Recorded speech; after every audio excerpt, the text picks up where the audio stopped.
केरल की राजधानी तिरुवनंतपुरम से 175 किलोमीटर दूर पहाड़ियों में स्थित सबरीमाला श्री अयप्पन मंदिर एक हिंदू मंदिर है जो अयप्पन नामक देवता की पूजा के लिए समर्पित है, जिन्हें धर्मशास्त्रा के नाम से भी जाना जाता है।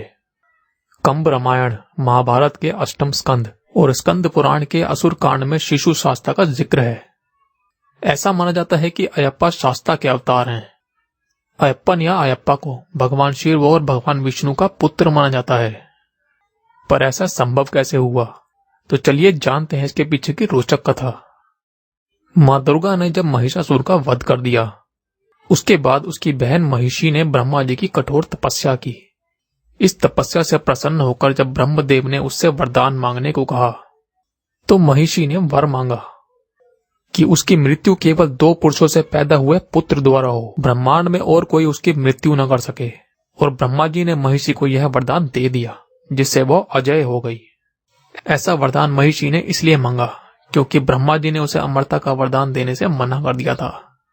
शिव और विष्णु का पुत्र परिकल्पना से परे था, इसलिए राक्षसी ने यह इच्छा रखी। वरदान मिलते ही उसने उत्पात मचाना शुरू कर दिया। देवता भयभीत और असहाय थे, इसलिए उन्होंने विष्णु से सहायता मांगी। तब भगवान विष्णु ने मोहिनी रूप धारण किया। मोहिनी रूप में भगवान विष्णु जब प्रकट हुए, तब शिव जी उन पर मोहित हो गए। पुराणों और जनश्रुतियों से निकली कहानियों के अनुसार देव अयप्पा का जन्म भगवान शिव और भगवान विष्णु के संयोग से हुआ था। असल में एक खतरनाक राक्षस भस्मासुर के वध के लिए भगवान विष्णु ने मोहिनी रूप रचा था। भस्मासुर देवताओं से वह अमृत छीनना चाहता था जो समुद्र मंथन से निकला था। पौराणिक कथाओं के अनुसार अयप्पा के जन्म के बाद मोहिनी बने भगवान विष्णु और शिवजी ने उनके गले में स्वर्ण कंटिका पहनाकर दक्षिण भारत के पंपा नदी के तट पर छोड़ दिया था, जिससे इनको मणिकंदक के नाम से भी जाना जाता है।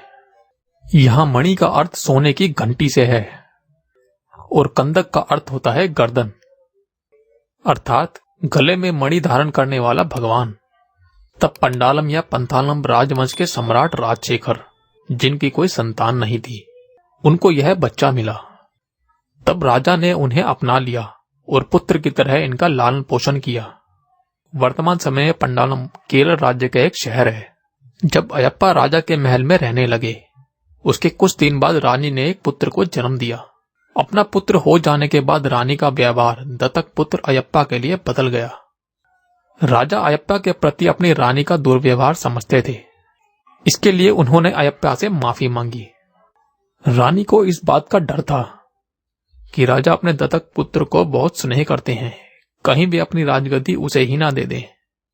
ऐसे में रानी ने बीमारी का नाटक किया और अयप्पा तक सूचना पहुंचाई कि बाघिन का दूध पीकर ही वह ठीक हो सकती हैं। रानी की चाल वन में रह रही राक्षसी महिषी से अयप्पा की हत्या करवाने की थी। अयप्पा अपनी माता के लिए बाघिन का दूध लेने वन में गए। तब वहां महिषी ने उन्हें वहां मारना चाहा। राक्षसी को मारने के लिए भगवान अयप्पा ने जब युद्ध किया, तो देव अयप्पा ने उस राक्षसी पर विजय हासिल की और उसका वध कर दिया।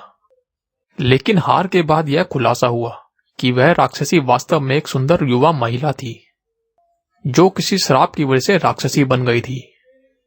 इस हार के बाद राक्षसी को उस अभिशाप से मुक्ति मिल गई और उसे देव अयप्पा से बहुत प्यार हो गया।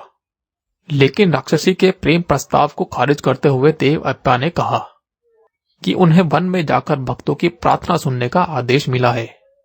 जब युवती अपनी जिद पर अड़ी रही, तो आखिरकार देव अयप्पा ने उससे यह वादा किया कि जिस दिन नए भक्त सबरीमाला में उनके सामने आकर प्रार्थना करना बंद कर देंगे, उस दिन वह उस युवती से शादी कर लेंगे। युवती इस बात पर राजी हो गई और वहीं पास में बैठकर इंतजार करने लगी। वह वर्तमान में मुख्य मंदिर के बगल में स्थित एक मंदिर के करीब आराम और प्रत्याक्षा की स्थिति में है, जहां उसे मलिकपुर थम्मा के नाम से जाना जाता है, जहां आज भी उनकी पूजा की जाती है। इसी वजह से देवी मल्लिकापुर थम्मा के सम्मान में देव अयप्पा किसी राजस्वला स्त्री का अपने यहाँ स्वागत नहीं करते।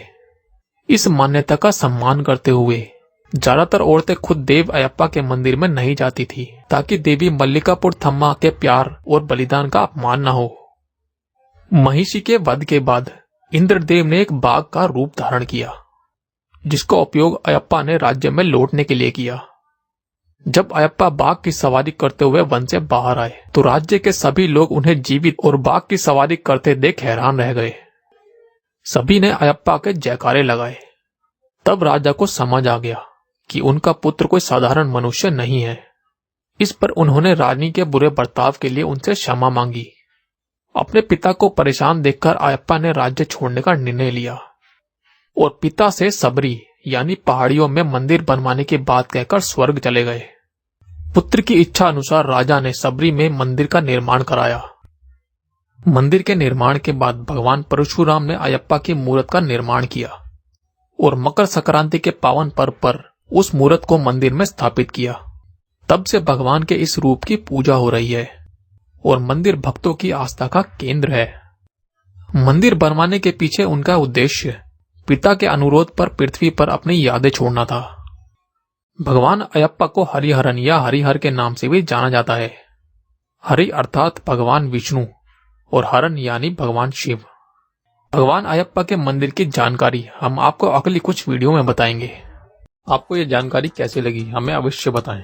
साथ ही इस आर्टिकल के बारे में आपकी क्या राय है ये भी हमें कमेंट बॉक्स में जरूर बताएं। अगर आपको यह वीडियो अच्छी लगी हो तो इसे शेयर करें और ऐसे ही और इंटरेस्टिंग वीडियो देखने के लिए चैनल को सब्सक्राइब करना ना भूलें।